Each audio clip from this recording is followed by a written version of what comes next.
안녕하세요. 성우 전혜리입니다. 네. 이렇게 랜선 팬미팅에서 여러분을 만날 수 있게 되어서 정말 반갑습니다. 제가 받은 질문지가 있어요. 이 질문지의 순서대로 한번 정성껏 답변을 드리도록 해 보겠습니다. 네. 어 주토피아 주디로 유명하신데 가장 기억나는 장면은 어 기억나는 장면이요. 일단 세 가지 장면이 있습니다. 첫 번째는 그 코끼리 옷을 뒤집어 쓴 그 있잖아요. 악인 줄 알았는데 니게 아들인 줄 알았는데 아니었던 그 친구에게 하는 말. 경찰 스티커 붙여주면서 꿈이 코끼리가 되는 거라고 꼭 이룰 거야. 여긴 주토피아니까 하고 얘기하는 장면이 있는데 그 장면은 잊을 수가 없죠. 왜냐면 제가 오디션을 봤던 장면이라서 오디션을 봤을 때 그 부분의 대사만 있었어요. 근데 그때는 주토피아에 대한 정보가 전무했기 때문에 디즈니에서도 주토피아를 그리고 있는 시기였거든요. 그래서 전혀 몰랐기 때문에 제가 오디션을 본 이 토끼가 주인공인지 조연인지 단역인지 알지 못하고 봤었죠. 하지만 됐다고 연락이 왔고 대본을 보니까 '음? 주인공이네.' 하고 놀랐던 시간이었습니다. 그리고 두 번째 장면은 아무래도 제가 그 닉에게 사과하는 주디가 닉에게 울면서 "난 정말 나쁜 토끼라고." 사과하는 장면이었죠. 그 장면에서는 처음에는 좀 너무 많이 울어 가지고 수정하러 다시 갔었어요. 조금만 적게 덜 울어 달라고 대사가 전달이 잘 안 되기 때문에. 그래서 두 번째 녹음할 때는 정신줄을 바짝 잡고 적당히 울기 위해서 많은 노력을 했었죠. 그래서 지금 영화에 나가는 장면은 적당히 울었던 장면이고요. 네. 세 번째는 마지막에 주디의 어 내레이션 장면이 기억에 남습니다. 여러분 모두 어 "꿈을 위해서 노력을 해라. 마음을 열어 보세요." 뭐 이런 내레이션인데 굉장히 많은 주토피아의 주제를 담고 있는 말들이었어요. 그래서 그 장면이 그렇게 세 장면이 가장 기억에 남습니다. 질문으로 넘어갈게요. 조카 18색 크레파스 조카 18색깔 크레파스를 많이 찾는 사이버펑크 2077의 여성 부위를 맡으셨는데 부위의 연기 포인트는? 네. 부위는 일단 가장 심혈을 기울였던 건 욕이 어색하지 않는, 욕설이 어색하지 않은 그런 캐릭터로 연기해야겠다. 그러기 위해선 정말 무수한 노력이 필요했습니다. 욕을 어떻게 하면 어색하지 않게 하는가. 너무 어려웠고요. 농담이고요. 감독님이 어쩜 욕을 이렇게 잘하냐고 하시더라고요. 처음에 되게 걱정을 많이 했는데 입에 척척 붙게 잘했다고 나름 칭찬을 받아서 기분이 좋았습니다. 물론 어색한 부분들도 좀 있었는데 그래도 뭐 제 딴에는 최선을 다했고요. 그리고 연기 포인트 중에 또 하나는 그 고민이 많았어요. 그렇게 디스토피아의 세상에서 사는 가장 밑에 층에 있는 캐릭터이기 때문에 나름 그 시니컬한 삶에 찌든 그런 느낌을 좀 내보고 싶었어요. 그래 가지고 그런 부분도 많이 노력을 했었고요. 그리고 나중에는 굉장히 아프거든요. 여러분들이 게임을 플레이해 보신 분들은 알지만 이 게임이 진행되면서 계속 이렇게 정신이 몸이 지배당하는 상황으로 죽어가는 상황이 되기 때문에 굉장히 아픈 호흡들이 나오는데 그런 호흡들을 좀 거슬리지 않게 대사를 어떻게 할 수 있을까 이런 부분들도 고민을 많이 했던 포인트였습니다. 네. 그래도 어쨌든 제가 정말 해 보고 싶었던 캐릭터였고요. 굉장히 매력 있는 캐릭터라서 어 보람이 되고 고민도 많았고 심혈을 많이 기울였던 그런 작품 중에 하나였습니다.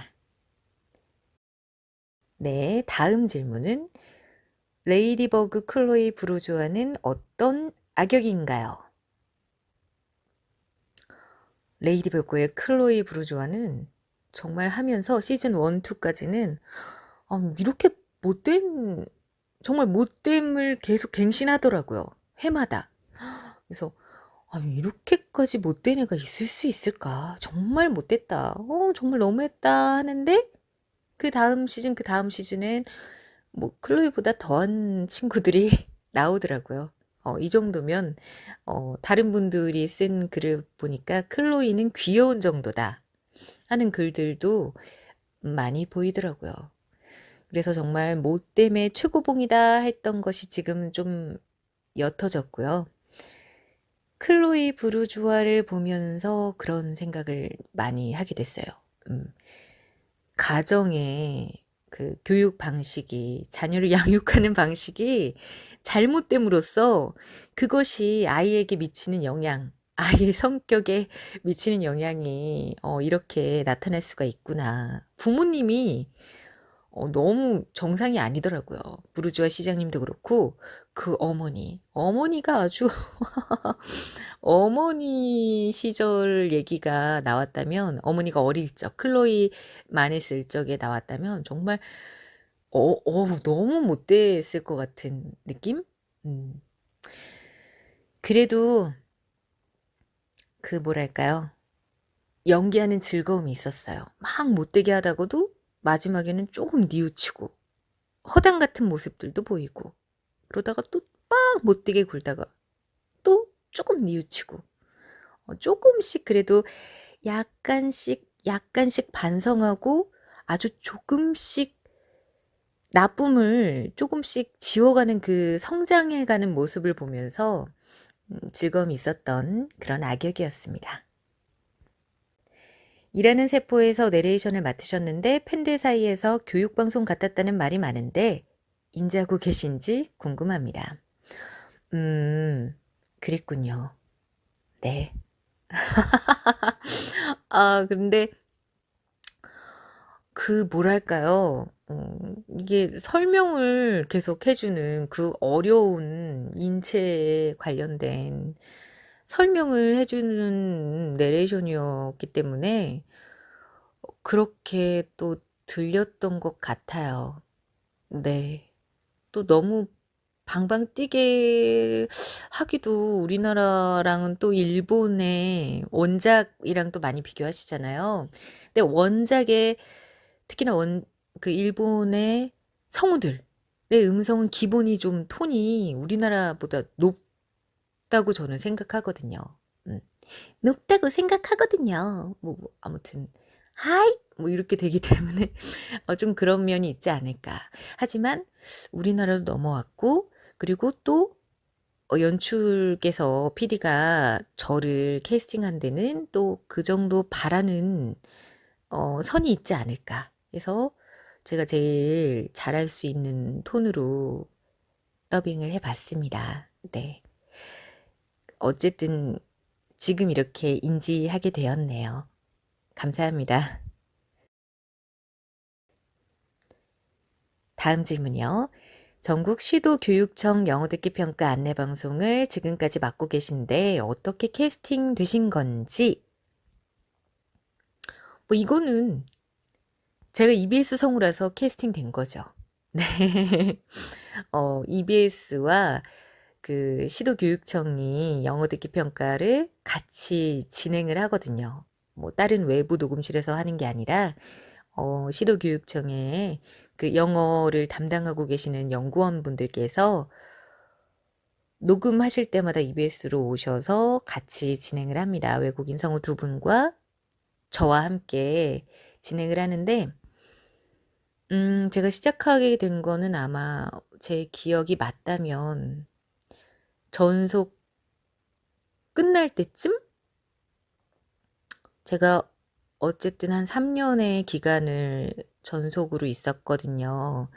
그래서 그 2 년 차, 3년 차쯤에 아마 제가 시작을 했을 거예요. 그래서 지금 한 13 년, 14 년인가 그 정도를 인제 쭉 진행해 오고 있습니다. 1 년에 2 번. 아주 행복한 시간이죠. 별명이 해리포터이신데 어떻게 생긴 별명인지 이거는 뭐 제가 만든 별명입니다. 누군가가 붙여준 게 아니라요. 제가 판타지를 굉장히 좋아해요. 네. 장르물을 좋아하는데 주인공 이름이 해리포터네? 너무 좋은 거죠. 그래서 그냥 제가 붙였습니다. 네. 저희 이메일도 포토로 만들고 뭐 다른 데에서 뭐 별명 물어보거나 뭐 닉네임 같은 거 할 일 있으면 해리포터로 하게 되었죠. 사랑합니다. 해리포터. 마법의 세계. 네. 고런 거 연기하고 이런 거 너무너무 좋아합니다. 네.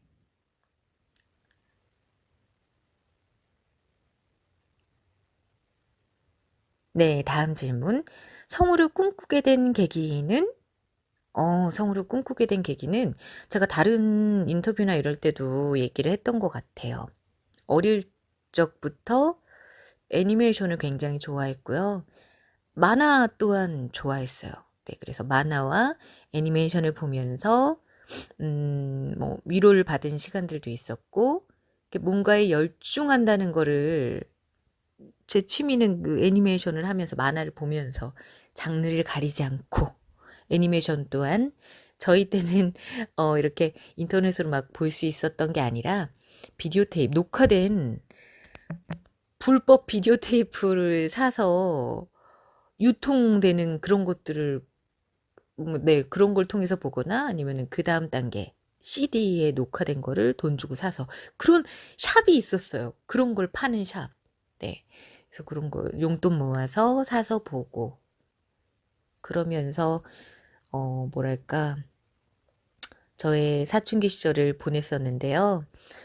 그러면서 자연스럽게 갖게 된 꿈이 성우였던 것 같아요. 네. 연극 활동도 좀 하면서 연기하는 것이 굉장히 새롭고 즐겁더라고요. 어떤 내가 아닌 다른 삶에 빠져볼 수 있다는 것이 굉장히 즐거웠어요. 그래서 나를 표현하고 다른 삶을 표현하고 그런 것들과 또 나의 목소리를 쓸 수 있는 것의 합을 찾다 보니까 성우가 나오더라고요. 그래서 고등학교 때부터 저의 꿈은 성우였고 친구들한테 전성우라고 부르라고 뭐 부르는 대로 된다는 뭐 그런 말들이 있잖아요. 그래서 친구들이 "전성우, 전성우." 하고 불러줬죠. 미녀 성우 제가 미녀 성우라고 부르라고 했습니다. 네. 굉장히 그때 머리도 커트머리에 뭐 어디 길 돌아다니면 뭐 총각 뭐 "이것 좀 가져가." 뭐 이런 소리 듣는 그런 쿨한 외모의 소유자였는데 그런데 친구들한테는 미녀 성우라고 부르라고 압박을 넣어서 친구들이 착한 친구들이 불러줬었죠. 그 덕에 제가 지금 이렇게 성우가 된 것 같습니다. 고맙다 친구들. 기억나는 녹음 에피소드는 기억나는 녹음 에피소드는 음 몇 가지 있네요. '나는 뭐 특별할 게 없지.' 하고 생각해 봤더니 몇 가지가 있어요. 첫 번째는 어 생방송. 아침에 그 뭐 세상을 여는 아침이라든가 뭐 그런 프로그램들 있잖아요. 출근길에 보는 새벽 6 시부터 시작해서 7 시, 8 시, 9시 뭐 그때까지 하는 프로그램들에 나오는 그 중간중간에 나오는 그런 것들이 생방송으로도 가요. 황당하죠. TV에 방송 송출되는데 저는 거기서 인제 앉아서 내레이션을 하고 있는 거죠. 그래서 예전에 제가 했던 것 중에 기억나는 건 뭐 박진영 씨 JYP에 대한 것도 아침에 그렇게 나왔었거든요. 한 십몇 년 전이니까요. 같이 "네 오늘도 박진영 씨는 뭐를 하고 있네." 뭐 이렇게 같이 가죠. 제가 살짝 단어 하나 씹은 게 그런 것들이 다 생방송으로 나가고 막 등골이 쭈뼛했던 그런 기억도 나고요. 네. 끝나고 나서 막 제가 너무 죄송해요." 이러는데 작가님이 이렇게 "아 괜찮아요." 하는데 얼굴은 사색이 돼 있고 "죄송합니다. 네. 작가님 이 자리를 빌어서 사과드립니다." 네. 그런 기억도 있고 그리고 그것까지는 생방송까지는 아니지만 광주 KBS에서 연락이 와서 갔죠. 갔는데 1 시간 후에 방송이 나가는 거를 바로바로 1 시간 전에 그것도 거의 생방이랑 마찬가지였어요. 왜냐하면 대본이 급히 나왔고 그리고 음향이랑 뭐 효과 이런 믹싱이랑 제 나레이션이랑 같이 갔어요. 그러니까 NG가 나면 안 되는 상황이었죠. 왜냐하면 이 믹싱을 끝내야 끝나면 바로 방송인데 그게 NG가 나 버리면 끝내는 시간에 못 맞추니까. 그래서 그것도 부들부들 떨면서 긴장을 감춘 채 녹음을 했었던 기억이 나고요. 지방 방송국까지 가서. 네. 그리고 하나는 전속된데요. 라디오 프로그램이었어요. 라디오 프로그램 사이사이에 뭐 라디오 프로그램에서 책을 읽어 주거나 아니면 라디오 DJ가 진행을 하는데 그 요일별로 어떤 요일은 뭐 연예인이 나오고 어떤 요일은 어떤 책에 대한 뭐 소개 아니면 책을 가지고 서로 하는 연기 뭐 이런 부분이 있거든요, 파트가. 근데 제가 책에 대해서 본문을 좀 읽어 주고 낭독하고 그럼 그다음에 초대 손님이랑 라디오 DJ가 또 그거에 대해서 얘기를 나누고 뭐 이런 프로그램이었는데 미리 거의 녹화를 했어요. 더빙을 녹음했죠. 그럼 제가 녹음을 하면 나중에 생방에서 녹음된 거를 PD님이 틀어 주고 플레이하고 이런 방식이었는데 제가 전속이 된 지 얼마 안 됐을 때예요. 녹음을 하다가 틀렸어요. 그래 갖고 그때는 그러니까 지금은 틀리면 죄송합니다. 다시 하겠습니다." 하고 다시 하는데 그때는 전속이었는데 틀리니까 "죄 죄 어 죄송합니다." 뭐 얼어 가지고 그렇게 NG를 냈었거든요. 그리고 이제 다시 녹음을 해서 완성본을 넘기고 저는 퇴근을 했죠. 근데 방송에서 PD님이 녹음본을 튼 거죠. 그래 갖고 생방송인데 막 예를 들어서 뭐 이렇게 읽었죠. 기억나는 에피소드 죄송합니다." 이게 방송이 나간 거예요. 그러니까 진행자는 이거 녹음본인데 뭐 NG입니다." 이런 말을 할 수가 없죠. 그것도 그러면은 그걸 튼 사람이 또 실수니까. 그러니까 진행자는 또 매끄럽게 "아유 생방송에는 뭐 실수할 수도 있는 거죠." 이러고 넘어갔는데 제가 실수한 게 되잖아요, 생방송 도중에. 근데도 밝게 웃으면서 넘어가지 못하고 죄송합니다." 이런 아주 부끄러움을 많이 타는 성우로 남았던 기억이 있습니다. 밑에 댓글 착한 분들이 청취자분들이 댓글을 많이 달아 주셨어요. "성우도 사람인데 실수할 수 있죠. 괜찮아요. 화이팅." 뭐 이렇게 하셨는데 제가 거기다 대고 "아닙니다." 할 수도 없고 그냥 웃으면서 넘겼던 기억이 있습니다. 네. 다음은 공채 에피소드는 음 네. 일단은 제가 대학 2 학년 때 시험을 보러 갔죠. 대학 다닐 때는 좀 가벼운 마음으로 시험을 봤었던 것 같아요. 신분증을 안 가져갔죠. 그래서 새벽같이 아침조여 가지고 새벽같이 갔다가 그대로 웃으면서 집으로 왔던 기억. 네. 그리고 몇 년 후에 제가 EBS 붙기 전에 투니버스를 2 차를 갔었어요. 근데 그곳에서 투니버스에서는 제가 많이 떨었는데 그곳에서 봤던 두 분, 인상 깊었던 두 분이 한 분은 저보다 먼저 성우가 되고 한 분은 그다음 투니버스에 또 들어가시더라고요. 그래서 '아 저렇게 하면 저렇게 재밌게 하고 저렇게 자신 있게 하면 되는구나.' 하는 생각을 그 두 분을 보면서 했었죠. 네.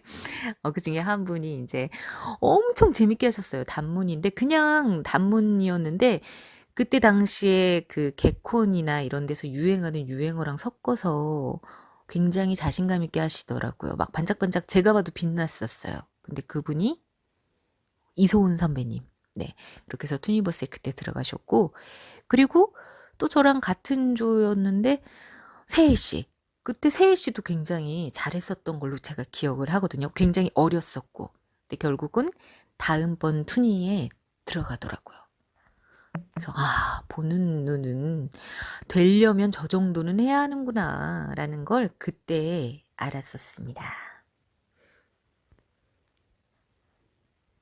다음 질문. 본인 목소리 내에서 연기하기 쉬운 배역과 어려운 배역은? 저는 네. 쉬운 배역, 연기하기 쉬운 배역은 음 남아, 남아 쉽고요. 그리고 20 대, 30대 여성. 네.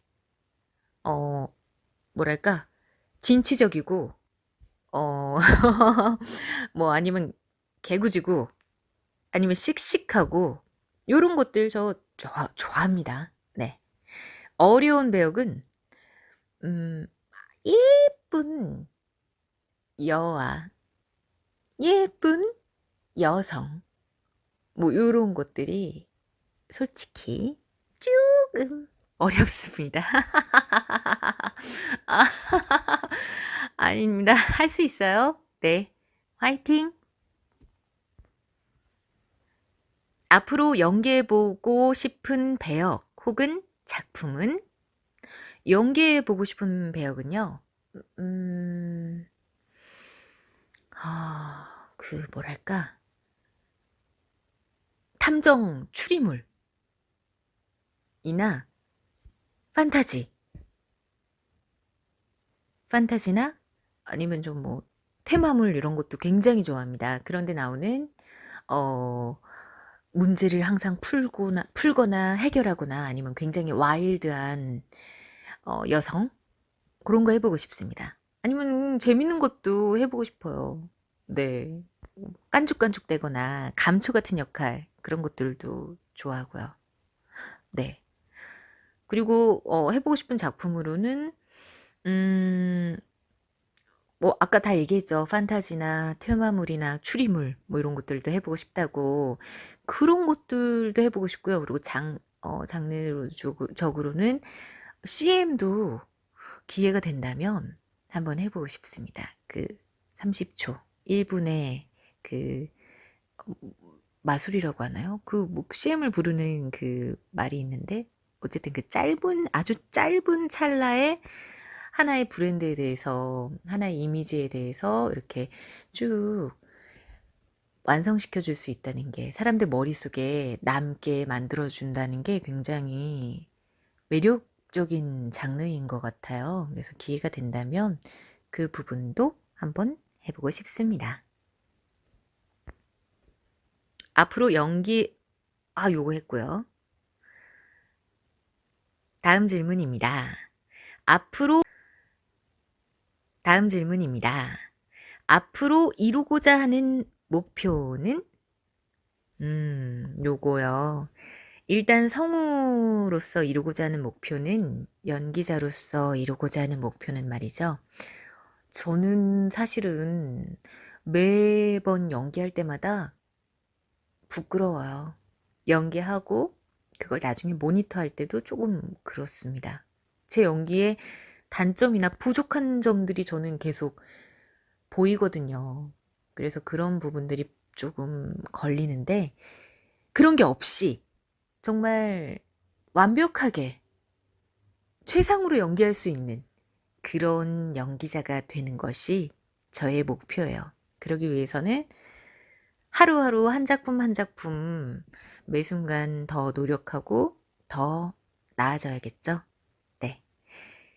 그리고 인간 전해리로서 이루고자 하는 목표는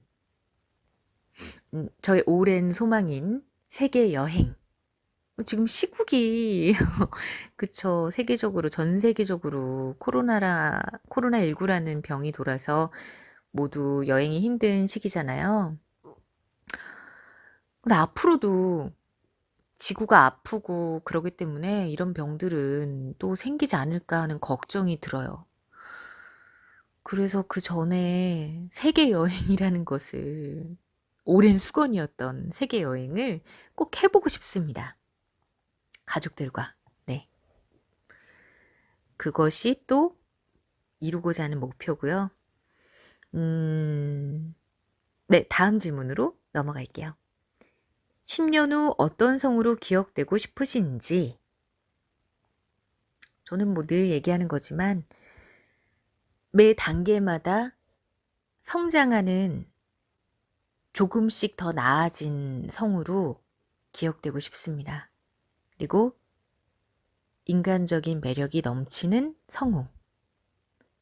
부족한 면도 있겠고 또 더 나은 면도 있겠고 이런 것들이 사람들에게 인간적으로 느껴질 수 있는 그런 성우가 되고 싶습니다. 마지막 질문입니다.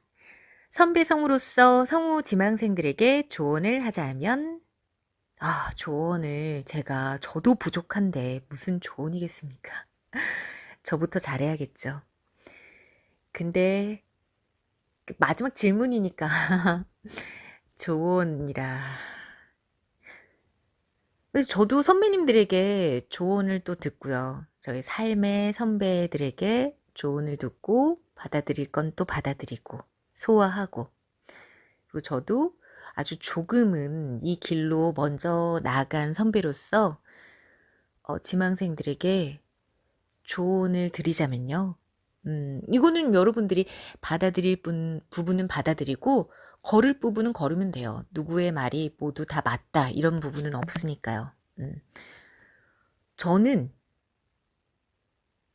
아주 단순하고 누구나 알고 있지만 정말 최고의 그 길밖에 없는 그런 조언을 드리겠습니다. 네, 여러분 열심히 해야 됩니다. 얼마나?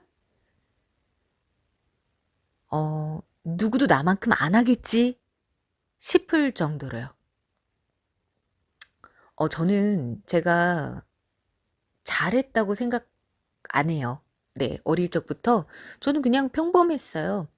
그리고 성우 공부를 시작하고 나서도 잘한다고 생각해 본 적은 없어요. 어느 순간순간 저한테 맞는 부분의 연기는 잘했죠. 근데 평균적으로, 전체적으로 잘한다 하고 얘기를 들은 적도 없었고요. 제가 또 그렇게 생각했던 적이 없었어요. 근데 저는 정말 천운으로 성우가 되기 성우가 되기 전 1년 동안 하루에 아침부터 자기 전까지 정말 성우에 대해서 생각하고 내레이션, 오디오 드라마 이런 것들을 계속 하게 되는 그런 시간을 가졌었어요. 8시간, 9시간을 계속 출근하고 퇴근하고 그 사이사이에 제가 오디오 드라마 회사에 들어가서 일을 하게 되면서 또 성우들의 연기를 보게 되고 그리고 또 제가 내레이션을 하거나 뭐 한두 마디의 그런 조연들을 하게 되면서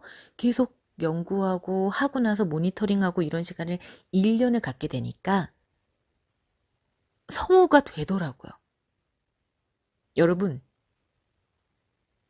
할 수 있어요. 야, 너도 할 수 있어. 하는 그 조정석님의 말처럼 여러분도 할 수 있습니다. 여러분 그 예체능 관련된 일을 꿈꾸는 사람들은 어릴 적부터 체육 선수가 되고자 하는 사람들은 어릴 적부터 그리고 또 음악가가 되고자 하는 사람들도 어릴 적부터 빼놓지 않고 하루에 7, 8시간씩을 꾸준히 했어요. 성우도 연기자도 사실 다르지 않아요. 우리들도 그렇게 갈고 닦아야 되거든요. 우리의 신체를, 우리의 표현력을 하루에 7, 8시간씩 꾸준히 갈고 닦아야 돼요. 네. 근데 나는 얼마나 하고 있는가? 그걸 한 번쯤 생각해 보시길 바랍니다. 학원에 다니는 일주일에 한 6시간 정도? 아니면은 뭐 밤에 자기 전에 뭐 한두 시간? 주말에 몰아서 뭐 5, 6시간? 이걸로는 한참 부족해요. 그래서 여러분들이 공부하는 사람들도 있고 또 일을 하시는 분들도 있잖아요. 그러면은 내가 하루에 뭐 7, 8시간 어떻게 하실 수 있죠? 그러면 출근 시간 한두 시간, 퇴근 시간 한두 시간과 그리고 자기 전에 한두 시간. 이렇게만 해도 한 5시간 정도는 나와요. 이렇게 매일같이. 그리고 좀 부족한 시간들은 주말에 더 하고. 이런 시간을 계속 채워나가면 아무리 소질이 없는 평범한 사람이라도요. 1년, 2년 정도 되면 보입니다. 길이 보여요. 확 달라진 게 보여요. 저도 그렇게 해서 1년을 그렇게 갈고 닦으니까 그 이후에 그 성우 처음 시작했을 때 배웠던 선생님을 우연히 다시 찾아가서 그분 앞에서 연기를 보여드렸거든요. 그랬더니 너 되게 많이 좋아졌다 이러시더라고요. 너 되게 잘하네? 그런 얘기를 결국은 듣게 되더라고요. 여러분, 오로지 연습만이 답입니다. 네. 지금까지 인터뷰를 진행했고요. 네. 제가 횡설수설한 것 같아요. 그래서 얼마나 여러분들이 듣고 싶었던 말, 도움이 되는 말을 했는지 모르겠네요. 하지만 어쨌든 저에게 이런 기회가 주어져서 감사하게 진행을 했고요. 다음에도 더 좋은 기회가 있으면 또 이렇게 네, 랜선 팬미팅에서 여러분을 뵐 수 있었으면 좋겠습니다. 여러분 모두 행복하시고요. 지금 이 시국에 모두 건강 조심하시고요. 나중에 웃는 얼굴로 다시 만나요. 안녕.